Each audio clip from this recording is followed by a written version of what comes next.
Good evening, and thank you for joining us for our Undocumented Student Forum hosted by the Student Senate for California Community Colleges. My name is Gerardo. I am a student at Riverside City College, and I also serve as the president of the Student Senate. First, we're going to start with what is the Student Senate for California Community Colleges, or simply known as the SSCCC.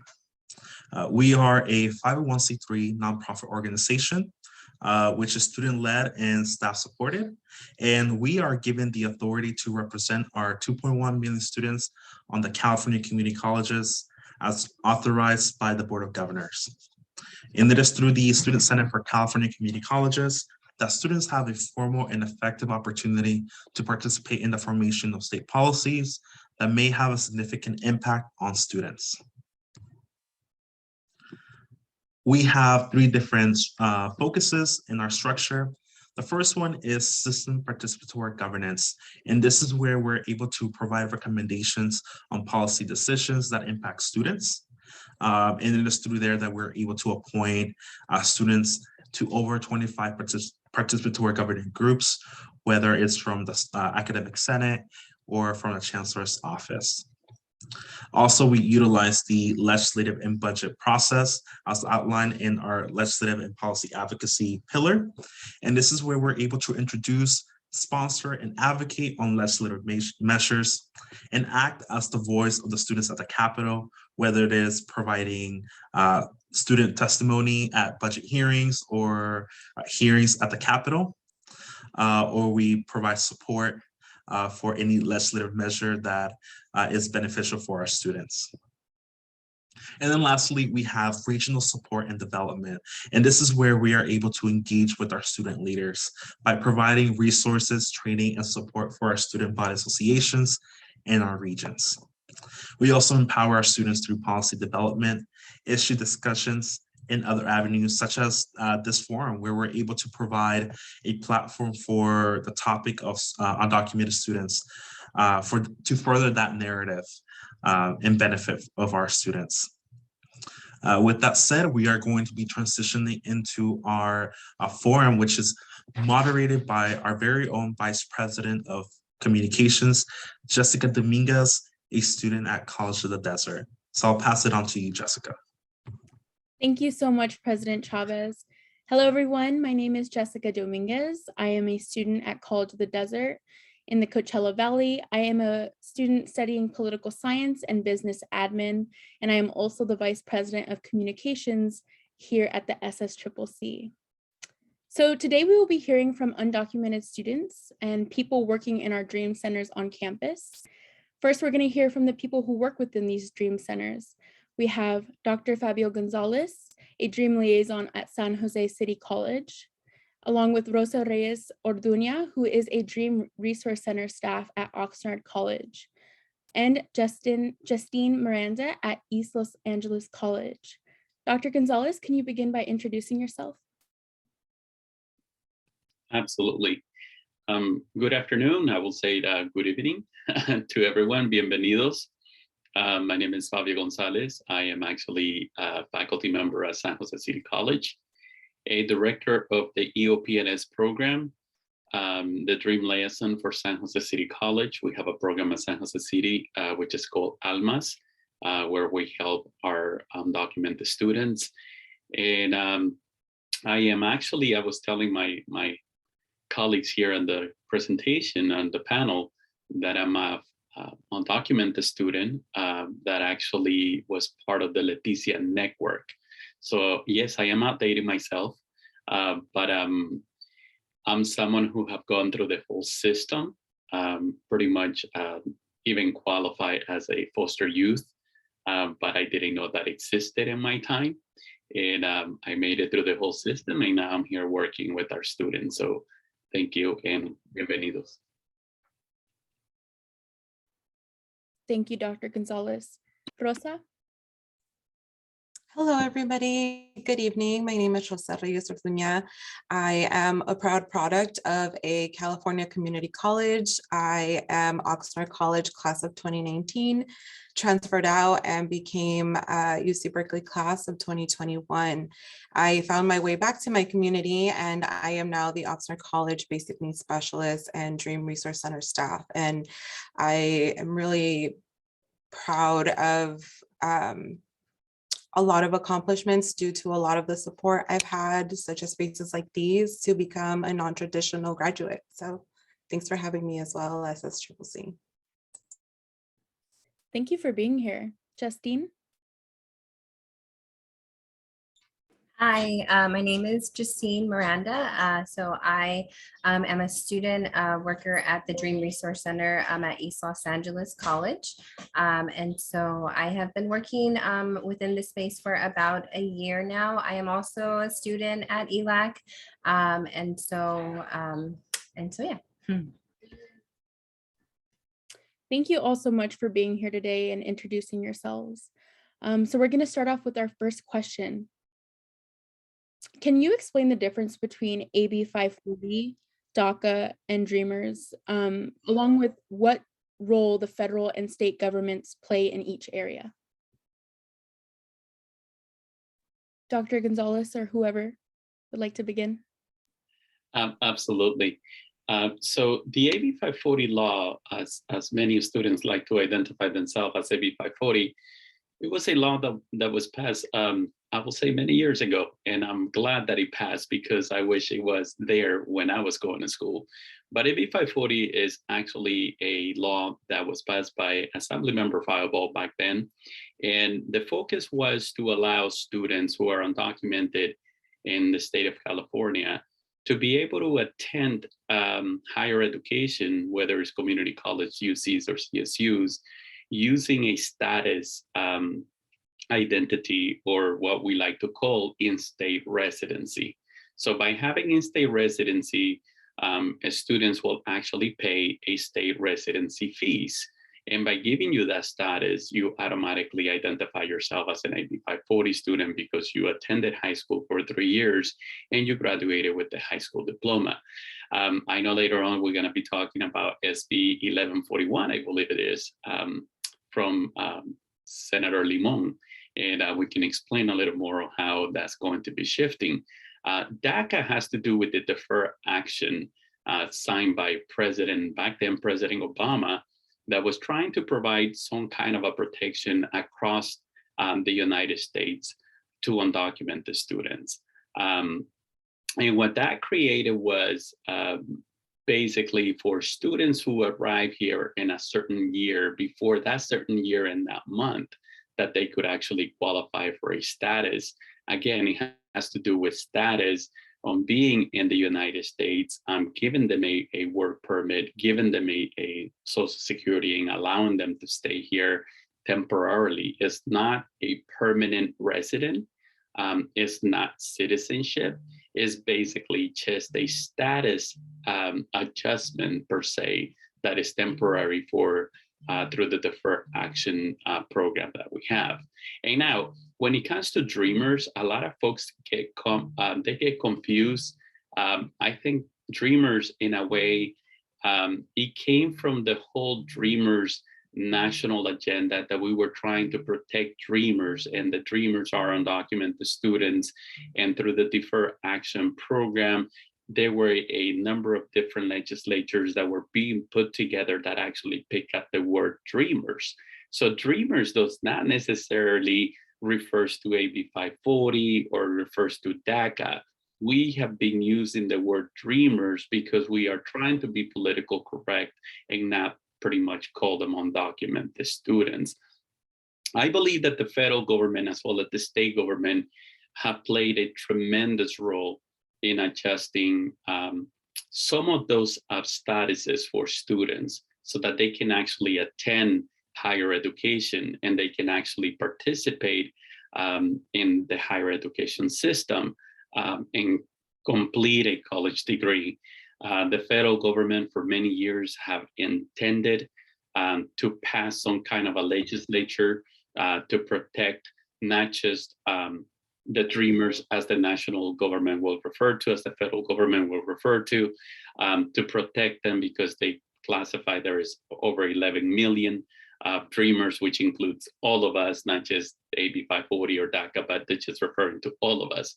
And by using that terminology at the federal level, they're just trying to find a way on how to protect the students, but also is the federal government plays a role on adjusting immigration status.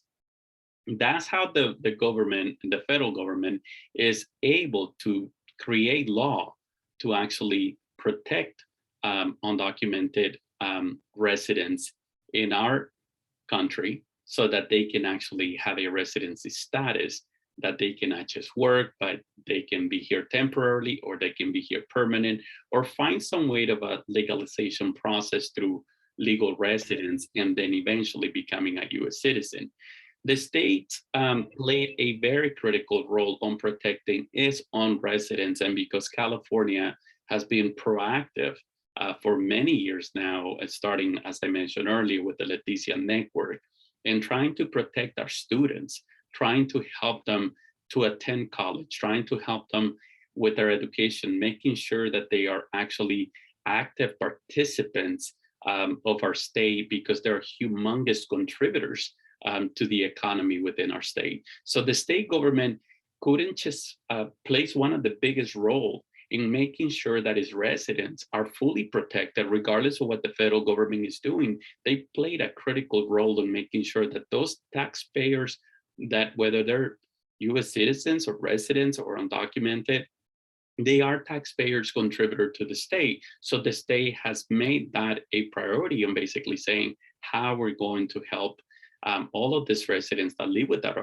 within our state, and they are basically huge contributors to our economy. So again, the state government have done a lot of different changes in the law to protect our undocumented students through AB 540 law, through AB 130, AB 131, and I can just list almost all of them here, but that's the role that a state government will play in protecting its residents within the state. And the federal government plays a bigger role of impacting all of us through a pathway to residency, change of status, or even a citizenship. Thank you so much, Dr. Gonzalez, for that articulate answer. Rosa or Justine, if you guys want to jump in. Very well said.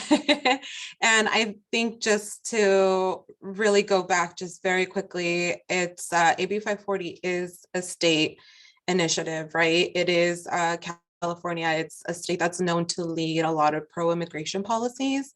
So a student outside of the state of California may not have an opportunity like AB 540 in their own respective state. And DACA is an immigration policy, and policies are known to be a temporary fixture for a certain criteria or situation.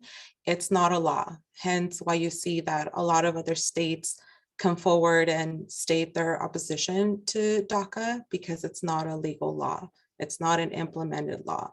So in order to protect it, that's why we see a lot of advocacy groups doing that portion of making DACA a permanent solution as opposed to a temporary fixture. Thank you. So yeah, I guess I'll go next. As a student worker and just the time that I've had to be within this space, I've got to learn. I definitely don't know as much as Fabio. So thank you, Fabio, for sharing that. I have to be completely transparent and saying that I'm still learning. And so every day is a learning process for me. So the AB 540 is specifically for our non-resident undocumented population of students here at ELAG. And it also includes students that have temporary protection status, such as DACA. And so the purpose of this tuition exemption is to ensure that students aren't charged that out of state non-resident fees. And so these out-of-state fees fees are significantly more expensive than traditional enrollment fees. And so this is a universal experience that our undocumented students face when they are registering for classes. They're automatically noticing these significant fees. So our goal is to really support students and let them know about this this legislation and how it is here to support them. So like when I'm speaking about like the tuition part, like here at East Los Angeles College, the non-resident fees calculate up to $332 per unit, while enrollment fees are only $46 per unit. So you can definitely see that significant gap. And so the AB 540, I feel, helps to remove that barrier of high tuition costs. The only thing that I would say about the AB 540 is that it's not completely inclusive. There are requirements that students must meet in order to qualify, including that California educational background, to have at least attended 3 years or more at a California high school or elementary school, and to also have obtained a high school diploma or equivalency. So I just want to say that I definitely also connect with students that don't meet those minimum requirements. And so it still kind of serves as a barrier for, you know, those students that that can't take advantage of the AB 540. And so the deferred action of childhood arrivals is a temporary protection status that many of the students that we connect with have, though not all of them have this temporary protection status. So this program, like Fabio had mentioned, was created by the Obama administration. I believe it was back in 2012. So there are two areas that DACA helps to support students. That's of course the temporary, it is again, temporary protection status, as well as an issued work permit and social security number. So our goal here at the Dream Resource Center is to acknowledge that support system that DACA students need to ensure that their DACA status is always up to date. And so that is where our partnership with Garessen Legal Services comes into play. So Garessen Legal Services is a free legal service that's available to all ELAC students, faculty, and staff. And then so this partnership that we have helps us to connect students to an immigration attorney at any time for legal consultations. And so for also DACA renewal assistance. And there's also funding available specifically to help students with their processing fees. Thank you so much for all of your guys' answers. I think something really important that you all sort of touched on is the importance of defining each of these sectors, because I think a large portion of both our student population and system leaders may not be completely aware of how they all differentiate and how they can all affect a student's academic journey. So thank you guys so much. Moving on to our next question. What services and support does your Dream Resource Center provide for students? Anybody who would like to begin can go. Oh, Justine, you were already on it, so I'll let you go. Yeah, what we do is we help students with the complete onboarding process. So that's applying to ELAC, ensuring that they're connecting with an academic counselor, helping them with their financial aid. And then it's not just, it doesn't stop there. We ensure to have a presence with ongoing case management. So making sure that we're reaching out to students, you know, seeing how they're doing and seeing if there's any services that they're in need of. So this is a practice that we have, you know, we've become accustomed to. And then additionally, we provide things like workshops to support students with their DREAM Act application. With our partnership with Garessen Legal Services, attorneys are able to come in and talk to students about their rights and about a pathway to citizenship and resources like that. Additionally, the Dream Resource Center is connected with a cohort of centers known as One Zone. And so within that space, we provide trainings to faculty and staff so that we are able to share the experiences that students bring with them into the campus with all of these different intersectional identities. And so when it comes to the Dream Resource Center, our goal is to really highlight the undocumented experience. And so, yeah, and overall, our goal is just to connect students with on and off campus resources and just helping them throughout their entire academic journey and to reach academic goals.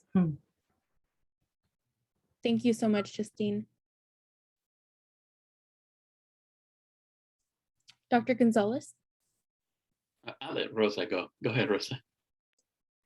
I'm just trying to cut now. Yeah, so I strongly believe that DRC stream resource centers are really a huge and strong gateway into higher ed. It makes higher ed that much more believable from those who have a different perspective of it, and possible at that. And some of the services that over time we've been able to offer our students have been generally bilingual services, and if we have a staff member, trilingual if needed, free legal aid consultations, scholarship support. We too have campus-wide liaisons, which I strongly recommend every campus have, as everyone is a professional in their own respective department, through our Undocumented task force as well. We have mental wellness circles for Dreamer students, financial aid and basic needs departments. We've adopted state programs such as the CSAC Dream Act Service Incentive Grant Program and the Cal for Student Ambassador Program, which allows Undocu/Dreamer students to participate regardless of their status and gain that professional development that perhaps outside of their institution wouldn't be able to qualify for something of that sort. In the past, we've also hosted Know Your Rights workshops, success and leadership retreats, Undocu workshops. It's always important to have these, especially as the years go by. A campus might be onboarding new staff or faculty, and on-campus events, which are very huge during the week of Undocu Student Action Week, which is in October. And we've done direct family sessions for those who have questions regarding higher ed, and involves the whole family, peer-to-peer support. A lot of community outreach goes with our Dream Resource Centers. We want to make sure that we're allowing the next generation of students to know that higher ed is possible, and overall, the DRC is a safe place for students to come in and use the stations available to them to succeed. Yeah, absolutely. Something that I want to highlight that I think both you and Justine sort of touched on is that creation of a safe space, and how vital it is for undocumented students because of the discrimination that they face and the countless barriers that they have to overcome. Yeah, absolutely. Dr. Gonzalez. Yeah, one of the things that I wanted to cover, which I think I should cover right that from the beginning. There is actually a Undocumented Student Advisory Committee that has been led by Marisela Hernandez from the California Community Colleges Foundation. And we actually just put together a full handbook, which is an ebook that gives ideas, it gives resources, it gives so much information about Dreams resource centers and things that you can practice. And I'm actually going to share my screen, if you don't mind, to show you what some of the work that this advisory committee have put together.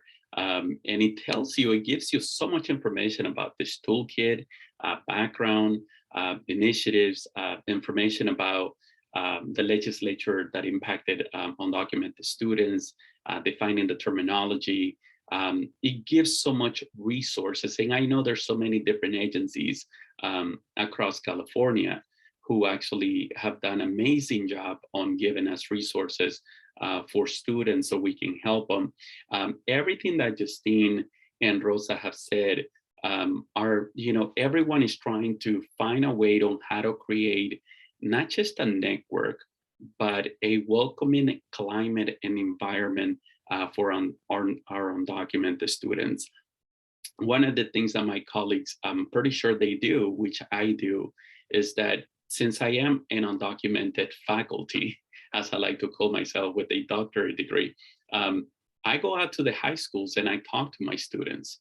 And the connection that I actually receive with those students, with my students, is beyond just professional, because they know that I know what they're going through. They fully connect to a level that they tell me, you know, I'm going to City College because of talking to you, and they know I'm gonna take care of them, and they are so desperate seeking for that connection so that they can be cared for, so that they can be heard, so that they can be truly be looked out for.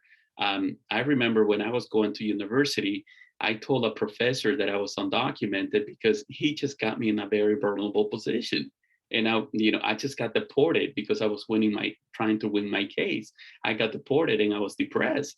And this professor, instead of saying, wow, sorry to hear all of this, he actually took me to the president's office and exposed my identity. And I was like, oh my God, now I'm gonna get out of the university. Even though he was trying to do the right thing for me at that moment, because he felt like he needed to do something for me, it's not necessarily exposing my identity was something that I was okay with, and he never asked me. I just knew that he was taking action to protect me at the university and try to get me more resources. But exposing my identity for me was, honestly, I was scared. I didn't know whether, I was gonna get kicked out. And now my name is being used. Now people are introducing me on committees and all this different. You are walking around like watching over your shoulder because you don't know what's going on. And I think, if anything, those of us that work with our students within the community colleges in our institutions, we are overprotective of our students.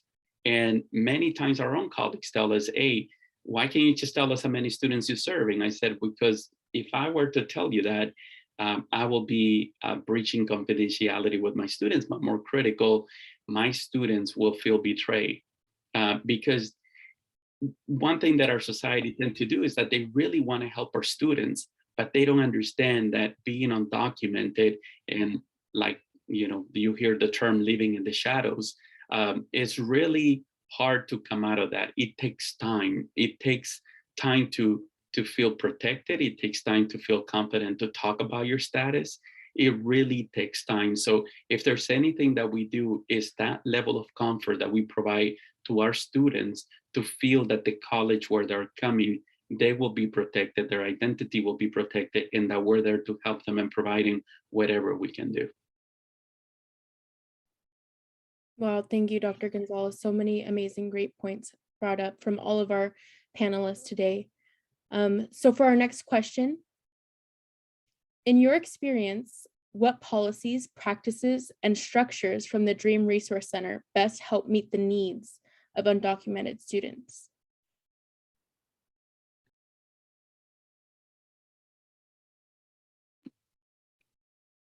I think from my angle, I believe that policies and practices at community colleges are locally, and a lot of folks don't understand that policies through the governor's office or through the state chancellor's office are policies that pass.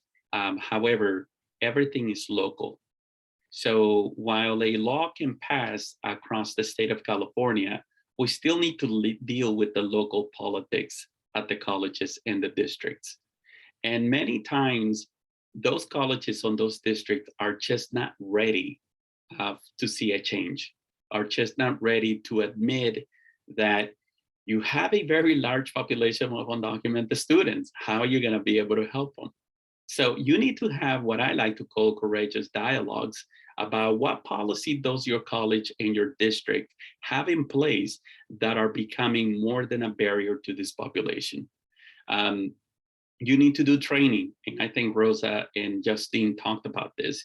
You need to talk to your colleagues. You need to be unapologetic about how you're going to proceed as an advocator, as in someone that advocates for this student population. Because if you're out there trying to walk on shells, and you're trying to be careful that you just don't want to get certain individuals upset because you're helping undocumented students, then you're really not doing any good to the students. The system needs to change. The college needs to change. And the Dream Resource Center has to be that identity, has to be that, what I like to call that vessel that doesn't just provide services, but it puts us in a very difficult position because you have to confront people and tell them our board policies are racist against the student population. We need to change this. Stop asking students these questions. Stop giving references to this. So I believe that when we are working at our colleges in our districts, is that Dream Resource Center liaison and those individuals working with our student population that have to advocate to the max through our academic senates, through our student academic senates, through especially our students' academic senates, and also through our bargaining units. I mean, local unions believe that this kind of politics doesn't touch them, when in reality, it is their members that need the training. It is their members that need to have some kind of a policy within their training so that they can really understand the student population that they serve. Because our students, as many people don't like to refer them as clients, honestly, if we don't have the students, we don't have a college, period. So how do we make colleges welcoming, warm, an area where there's a soul and a heart that is waiting for them to really respect them, value them, and care for them? Thank you, Dr. Gonzalez. Justine Rosa.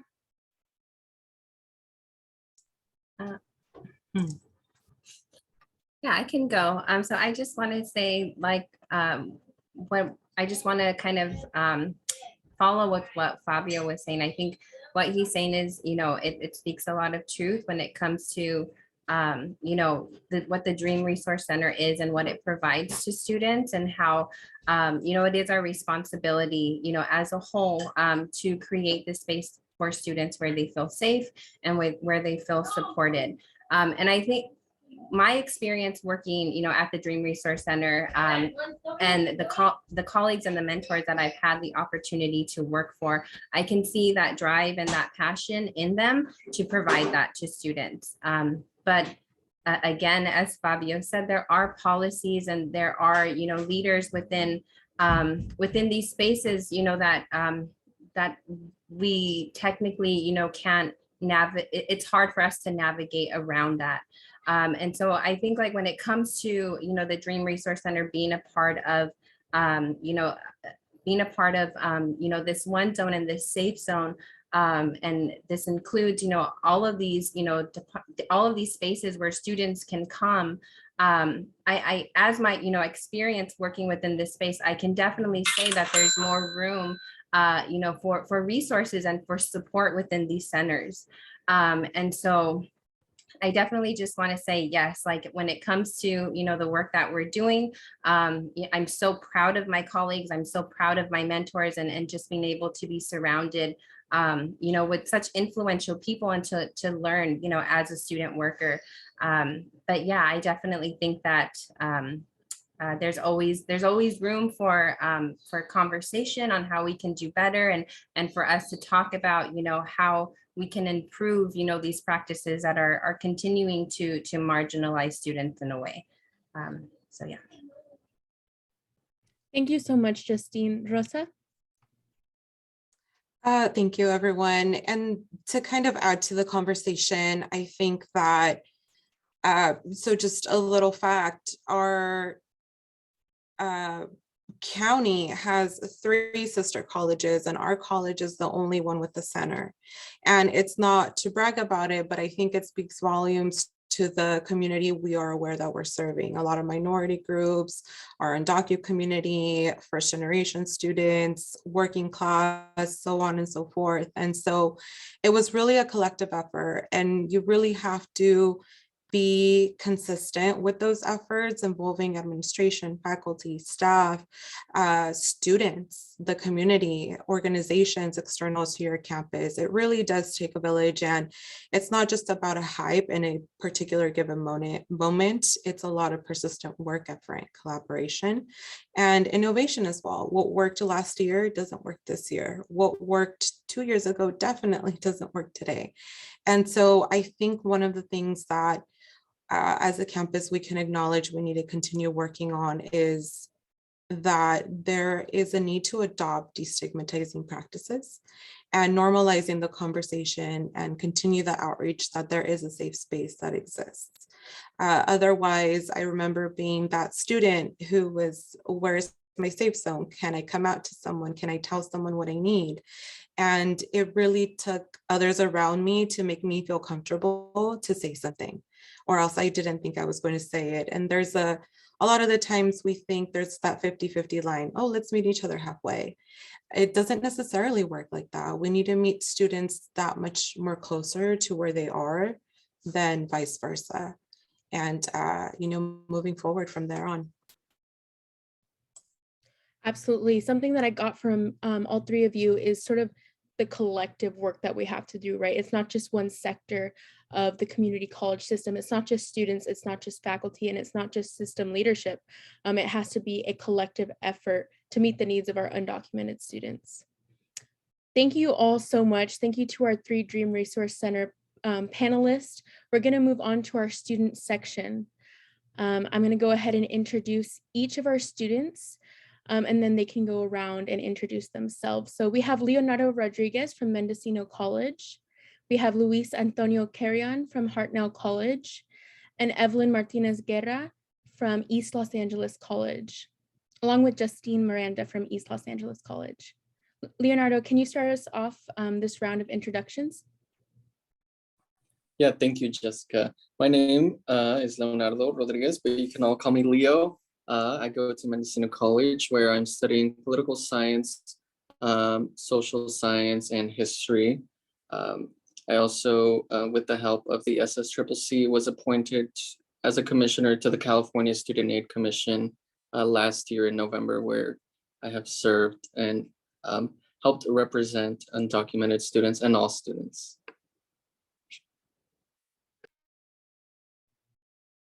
Thank you, Luis. Hey everyone, my name is Luis Antonio Carrion Hernandez. So this is my 3rd semester in Hartnell College. So and my major is civil engineering. Thank you so much, Luis, for being here today. Evelyn? Hi, good afternoon. My name is Evelyn Martinez, and I am an ELEC student. I'm currently majoring in sociology, and I'm in my 2nd year at ELEC. I am also the Caresen Fellow for Caresen, the legal services that ELEC and other community colleges are offering. Thank you, Evelyn. Justine? Hi, so I am a student here at East Los Angeles College. Though I want to just mention that the space, the title that I take within the Dream Resource Center is that as an ally, so I don't identify as undocumented. So yeah, I just wanted to communicate that. I don't think I'm gonna take part in this part of the panel. Thank you, Justine. That was a typo on our part. We apologize. So we'll move on to our first question. I want to thank you all so much for being here today and having the courage just to be here and illustrate your own unique story to all of us in the audience. So we'll go to our first question. Please share your experience as an undocumented student at your college. What was your experience navigating through financial aid, special programs, and/or academic counseling? Leonardo, can you start us off, please? Yeah, thank you. I would say it is a very different dynamic to enter higher education as an undocumented student, regardless of whether you have DACA status or even know about AB 540. For me, I transferred from high school to my local community college because of their outreach, and there I enrolled, and I thought everything was okay until I got a notification that I needed to pay some thousands of dollars to attend a semester. And that is where I figured out what AB 540 was. So it is a very different dynamic, and it's something that happens behind doors. And I believe that's what allows many discrepancies between how AB 540 is interpreted and how students learn about what AB 540 is. But for me, it kind of worked backwards. So I should have known about AB 540 first, then applied, but I applied, then learned about AB 540. Thank you, Leonardo. Luis?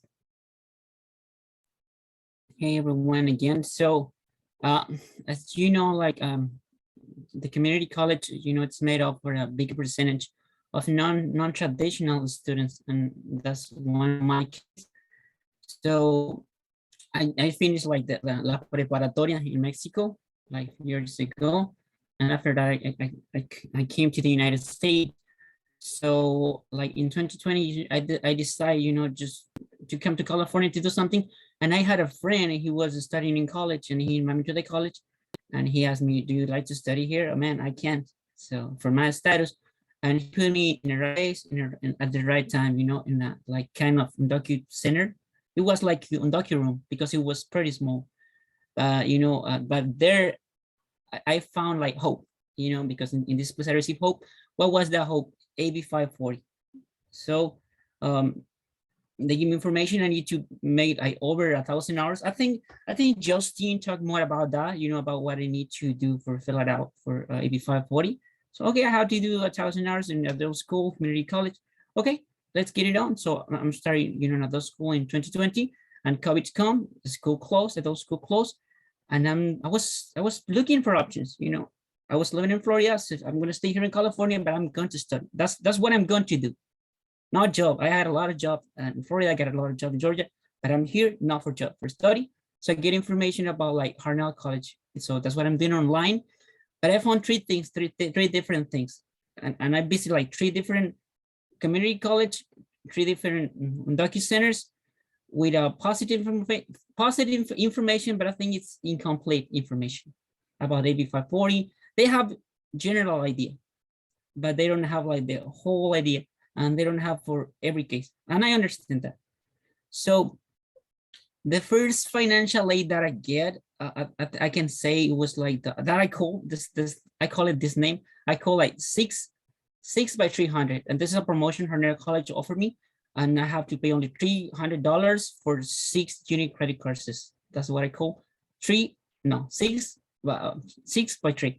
And the other financial support that I'm getting right now, I think we can call this like a special program. This is a fellowship, and I'm doing a research, and probably like 3 weeks I will receive some money for that. So, and that's pretty cool to me because I was working in construction. So in order to be able to study, I leave my construction job and my good salary, and I got a new job, just 8-hour jobs with a minimum wage. So I have a big gap of money in my pocket right now. So every money, every penny counts. You know, it's not much that I'm getting like support, financial support, but it's something. In academic counseling, at the beginning, I don't have a counselor because it was kind of hard. You know, like some counselors understand my case. This is another point that you know, like probably undocumented centers have to explain with the counselors. You know, but right now I have one, and we're working, you know, in with the vision to with a university that I want to attend. So we're working right now with a counseling.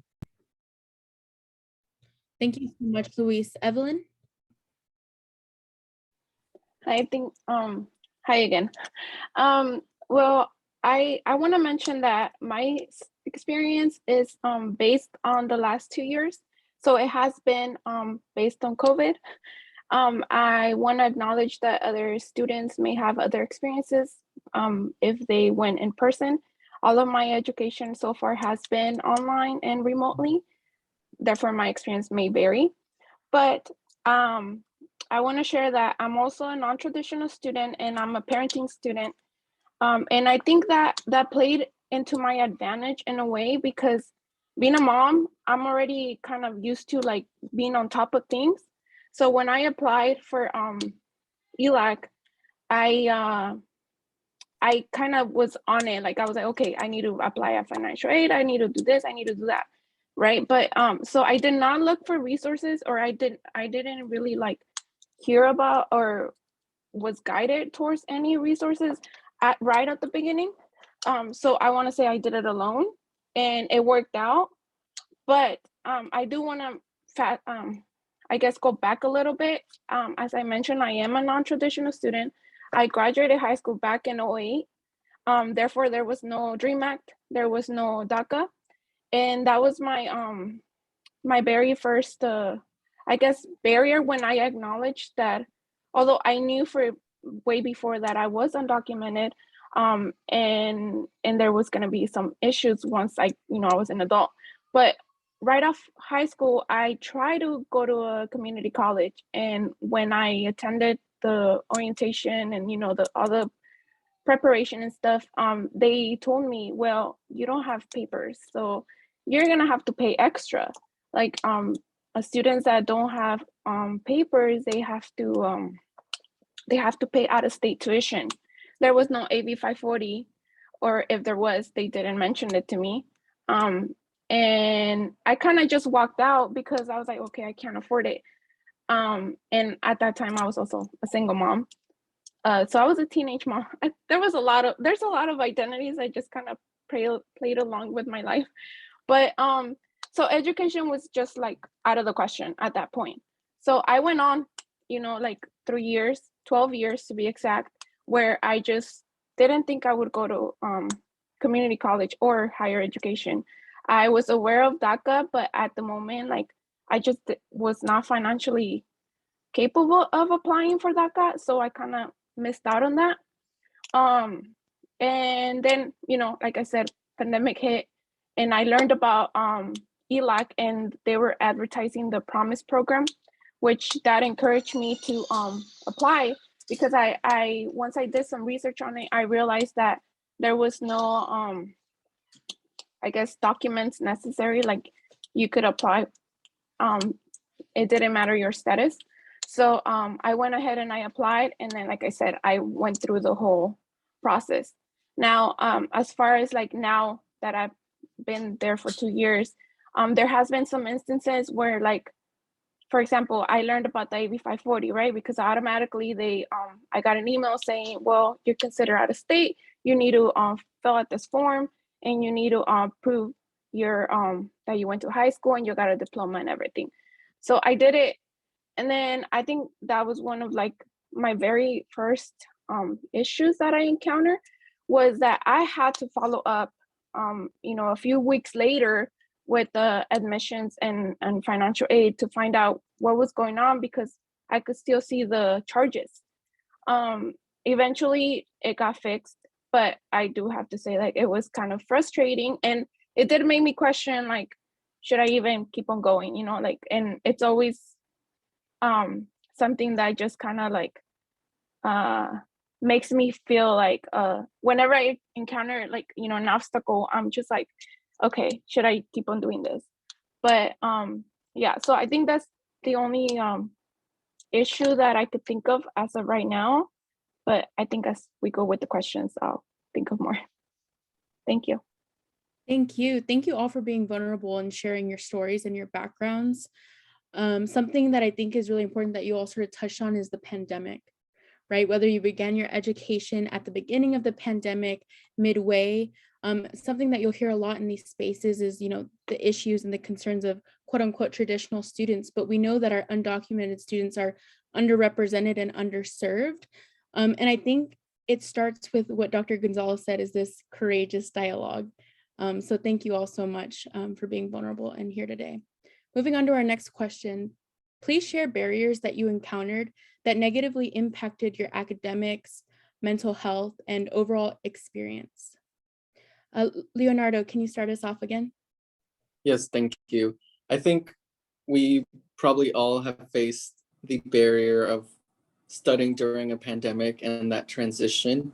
Our institutions had to make a quick pivot to online courses and probably didn't provide as much support as they could have. For me, during the beginning of the pandemic, I actually dropped those 2 semesters, and that level of failure to me left me wondering whether I should continue attending college. Like Evelyn said, every time I face a barrier, I kind of ask myself, should I continue? Is it going to be worth it? And another level that is added to that is not having permanent status and not having a path to citizenship because you're not sure how much to invest in this country if you don't know if you'll be here the next day. And as far as mental health, I went through high school during the last presidential administration where we were actively getting persecuted. So it is very alarming to know that there is individuals, including state leaders, that are willing to persecute us to this day. And that puts a huge mental strain on students. Absolutely. Thank you. Luis? Yeah, as Leonardo mentioned, the only fight to being undocumented, it's a challenge in itself, you know, because we have like job limitations, you know, like I'm talking about construction. It's one of my options. I don't have more options to choose. Probably I have a couple other more, but you know, this is one limitation because right now that I'm enrolled at school and studying, so it's hard to find, you know, a job where I can have my own schedule or a good amount of money. So basically, in my case, my main challenge it's money. It's money because I'm gonna put a clear example. I think it's gonna clear, you know, it's clearing everything. So in this semester, I start with 3 classes. So I'm start good. So, but after I'm on, you know, I don't have enough time to fulfill all my homeworks. So I have a full-time job. This is 8-hour job only. So Monday to Fridays, sometimes Saturdays. So I have 2 choices. I have to work less and study more, or the other choice was like study less and keep working and survive. You know, I don't used to have this problem when I only was a worker, because when I was only worker, I just worked and I was like relatively, you know, like comfortable. But now I'm happy. I'm happy, you know, to have this opportunity to study, and that made me really happy. But the money is still the problem in my case. Thank you, Luis. Evelyn? Yeah, so when I read this question, I kept thinking to myself, you know, I have to be I consider myself blessed because I've been able to almost graduate. So I'm like, I made it. I made 2 years, you know, I did it. But I do have to say that one of the barriers that I've encountered during these 2 years is, for example, I learned about CARES and the legal services, right? And I at this point, it was that time frame when DACA was reopened, or it was like, okay, we're gonna take new applications, right? So I went ahead and I did it. I came up with the money, and the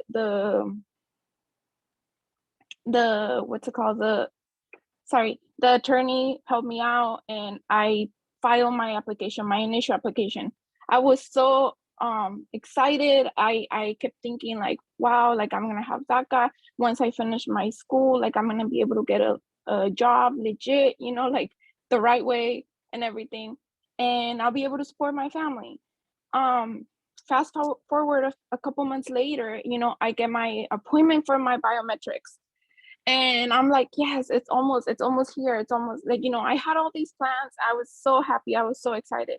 But then, as we know, or as many of us know probably, a Texas judge, he kind of stopped it, and he's like, wait a minute, we're not gonna take new applicants. And it was upsetting because I got this notice on my birthday. It was actually my birthday. And I'm over here in Vegas partying and everything, like so excited. And then I get this text message saying like, your biometrics are canceled, and that's it. And I think that barrier and that notice like really like broke me down, and it messed with my mental health. And that's when I began to feel that imposter syndrome that it's being talked about, where I was like, well, maybe school is really not meant for me. Like, this happened to me years ago, and it's happening again. So maybe why am I even doing this? I should just, like I said, I'm a mom. I really thought like I should just focus on my kids and just, you know, make it work how other undocumented people do, you know?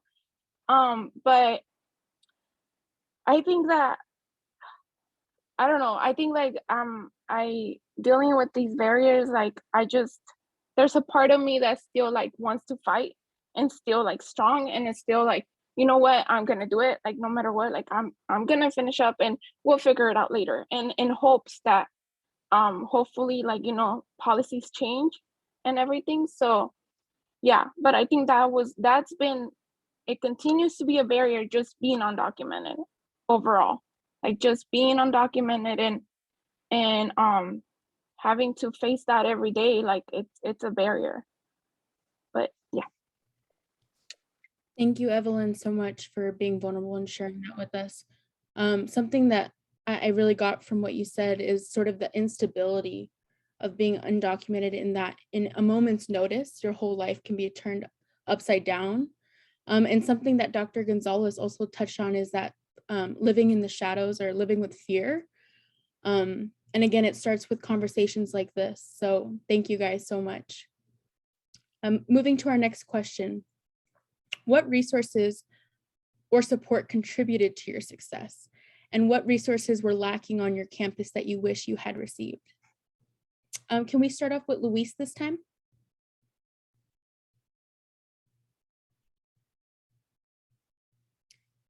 Luis. Oh yeah, of course. I'm gonna answer the second question first about the resources. It's something a little bit complicated, because I found, I mean, that's my opinion, like in these three docu-centers that I visited, I received some information, but I don't receive like the whole information. It's really complicated to know what other resources you can find in your college when you even don't know, you know, the actual resources that college have. Yeah, you know, it's, so I don't have the full information, you know, to answer this question properly. But I'm gonna talk the resources. The resources is these people who works in the docu centers. Miriam, Gladys, and other academic counselors like Adriana and Griselda. So these people have, you know, a big heart. You know, they have like this will to serve others. Yeah, they really have that, and they're really patient, because I'm a person that I would like to send emails with questions, and they have patience, and they bring all the information. And I found another thing, and I think Fabio talked about that. I'm learning a little bit about the policies. Some policies, you know, are out there of their hands, of their, you know, their limits. So, but the way of being, you know, of this person who works in the docu center, that's my main resource. Thank you, Leonardo. Yeah, I hope you can hear me all right. I had to transition outside. But I think resources that contributed to my success was definitely having that information available through dream centers and having that space, and kind of being able to convene with students that looked like me and had similar experiences as me. I didn't get to experience classes on campus, so that was nice. And then that was about a semester and a half. But I think mentors play a big role for undocu students. And I think it should be an institution's job to kind of try to pair us with mentors that will help us combat these feelings of, you know, we don't belong, or we shouldn't try, when in reality we should, and we have the ability to do great things here. As far as resources that have lacked, I think financial resources have always lacked for undocumented students. even with AB 540 status at the community college level and through the other systems, we see that students are not receiving enough financial aid to cover expenses that are non-tuition based. And really, another topic I would like to touch on is scholarships. I think college foundations have the ability to eliminate the residency requirement for scholarships. I applied recently to my school scholarships, and it was about 50, and I could only apply for 4. And that is as a highly qualified student that could have applied for many of these scholarships. And it is disappointing to know that the only thing stopping me from getting and receiving these merit-based resources is my status. So I think that has always been lacking. Thank you, Leonardo. Evelyn? Yeah, so as far as support, the resources that I found was, like I mentioned in the beginning, I did not know about the Dream Resource Center, but then, as time went on, I found out about it. And I think connecting with them was just a great resource on its own, because through that, I was able to find out about a fellowship with Carecen. So I was able to obtain that. And I think like that has contributed to my success, because it also allowed me to be more open about my status. And I think at this point I'm more rather than being like sad and upset and angry and all those negative feelings, I've learned to embrace my identity.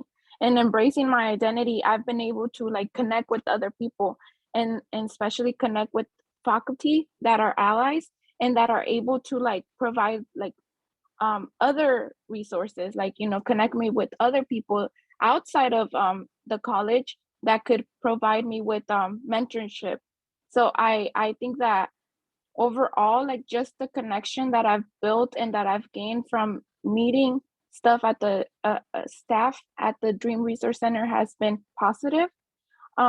And as far as lack of resources, I do think that Dream Resource Centers should be a lot more like marketed.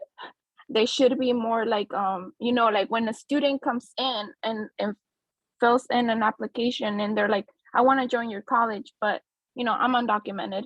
Like I think the college has the ability to narrow down these students, and they should have like, I don't know, an extra email that should be like, hey, we have this place for you, and I'm trying where I'm trying to go is like not just for undocumented students, but also like other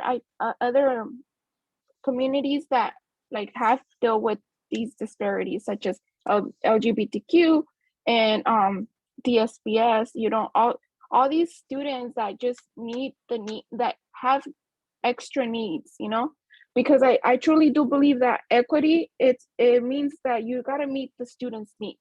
You gotta meet them where they are, what they need.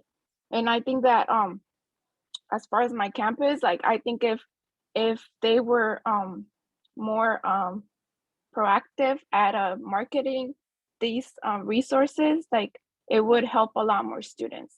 Because like as a fellow, I've been able to do some volunteering with the DRC. So I've met other students that are also undocumented, and the stories that they tell me sometimes, like I said in the beginning, I make myself feel blessed because I didn't deal with these extra barriers, but there's students that do deal with like barriers that you're like, oh my God, like why aren't you getting the help you need?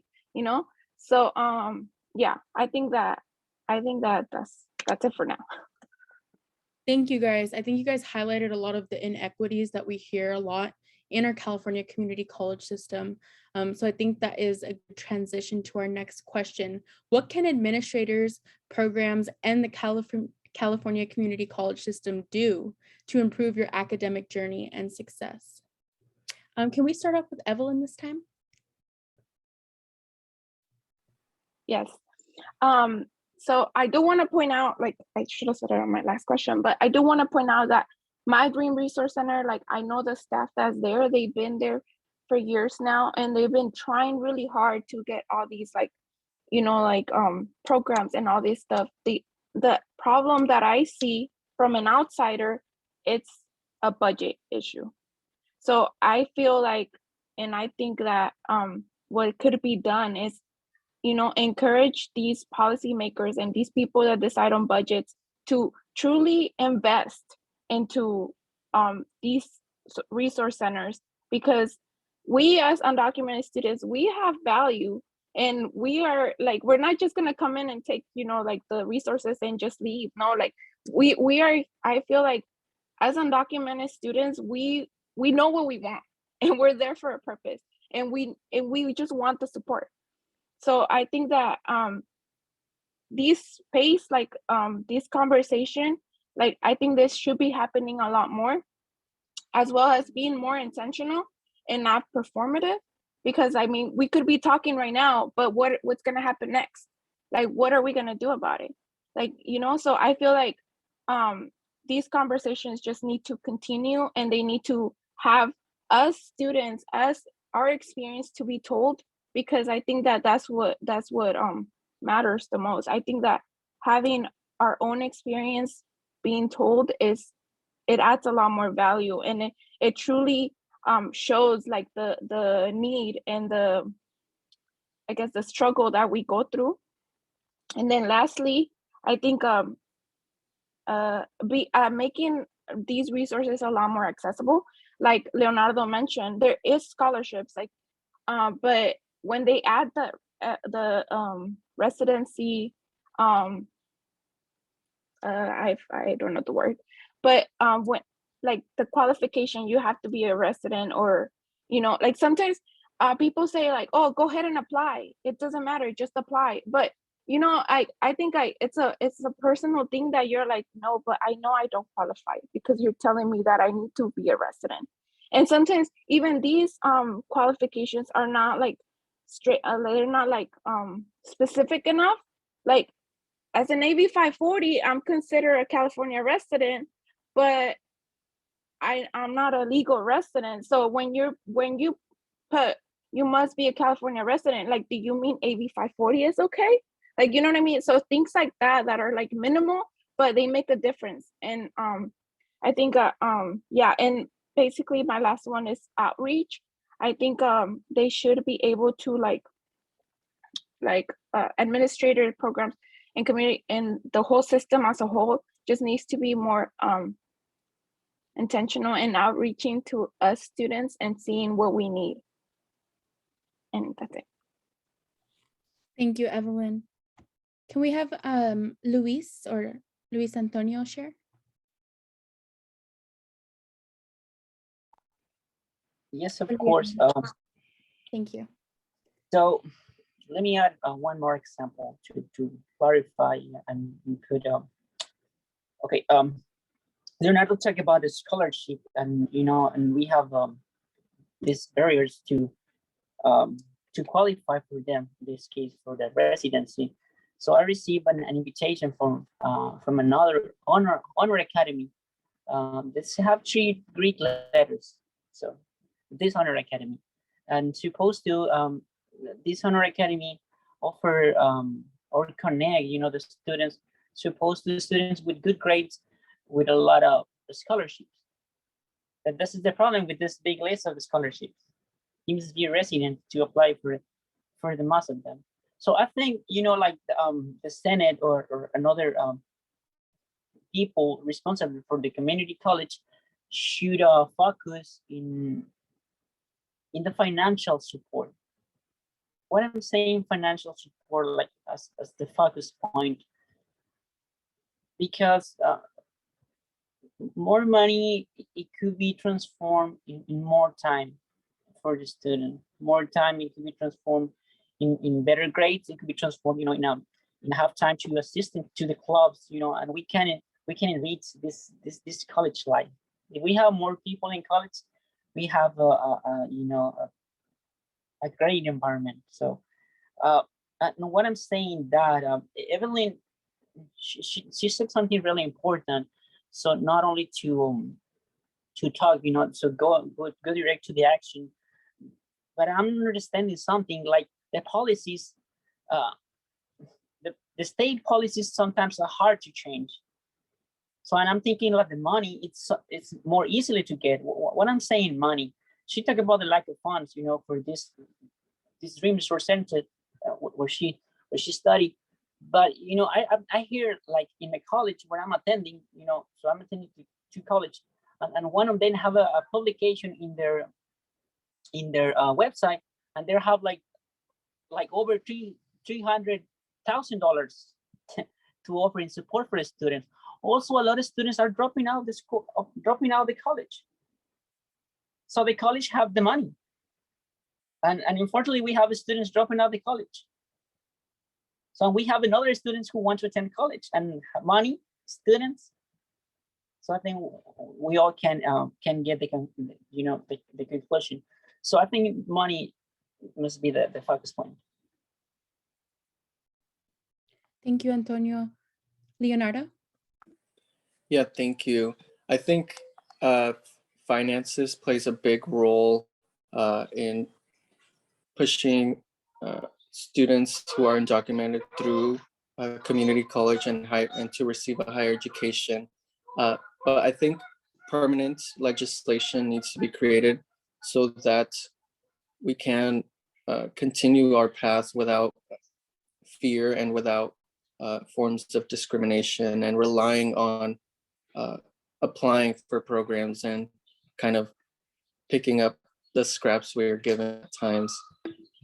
And one example is, I think one thing administrations can do, or administrators, is understand that undocumented students do not mean they have DACA, and AB 540 does not mean they have DACA.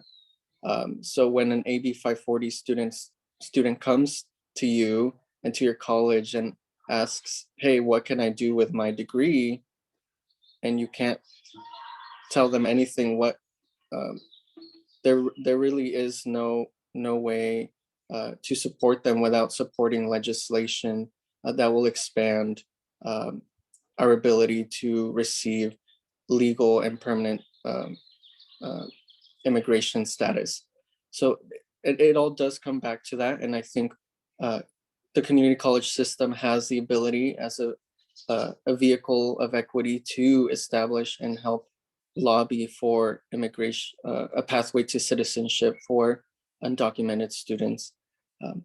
And that would eliminate that variability and that instability that we feel, and would help us invest back more. And I do think it goes back again to creating programs around undocumented students, and not focusing on, for example, DACA recipients. Because I know as a DACA recipient, I know I have the ability to receive a job and to do these things, and privileges that a lot of undocumented students do not have. So if I come into a room and say, I am an undocumented student, but I have a social security and a work permit, that does not cover the entirety of what undocumented students are. So we need to do a better job of showing dream liaisons and allies that undocumented students do have intersectionalities we need to address, and we need to focus on, and providing broad legislation helps in the short term, but we need a long-term solution. Thank you so much, Leonardo, and thank you so much to all of our panelists here today. I want to thank everyone for being here, for sharing your stories, and being vulnerable with us. I know it's my hope and the SSCCC's hope that this isn't the last discussion that we have on this topic, but that this forum marks the continuation of work centered around issues and struggles and barriers our undocumented students face. And that these struggles are tackled not just with words, but with real action. So thank you guys again. Thank you for allowing me the opportunity to be here and moderate this forum. I'm going to pass it off to our Region 8 Regional Affairs Director, Paul Medina, for some final notes.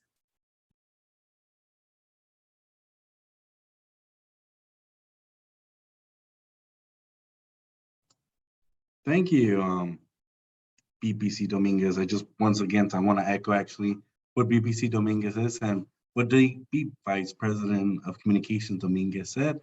And thank everyone for taking time out of a very busy schedule to be here. Just a friendly reminder that we will have additional student forums. Next Tuesday, as a matter of fact, we're going to have a STEM forum. So if you could just give me 1 second, I'm going to stop sharing my screen. And just, I'm sorry, I'm using the computer I generally don't use.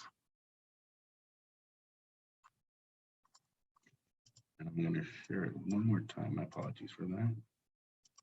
So as you can see on my screen, get involved. So it's very imperative to get involved with the SSCCC. There's a myriad of activities in which you get involved with, including regional officer elections. Every region, all of you, actually, sorry, can you see the screen from your end?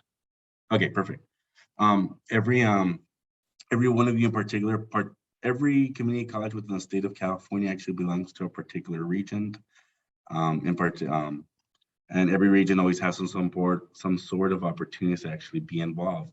So please get involved, run for a position, whether it be a regional affairs director like myself, like my other colleagues, there's 10 of them, a vice chair, a legislative affairs director, treasurer, communications officer, or if you want to be active in the participatory governance committee, you could serve on statewide committees on a variety of topics. There's some compensation for that also, as a matter of fact, or join a caucus. You want to be active with a caucus. They're designed to represent diverse student populations, such as a spectrum.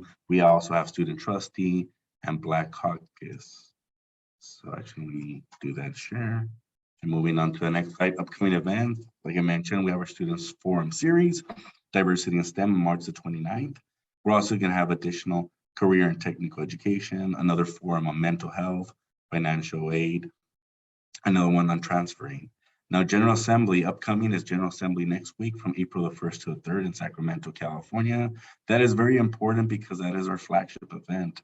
That is an event where all delegates, representatives from each campus, from all 116 campuses, have the opportunity to have their students there and vote on a myriad and variety of many resolutions, which actually are written by students, and they could be our priorities next year for the Student Center for California Community Colleges. So very important, don't miss that event.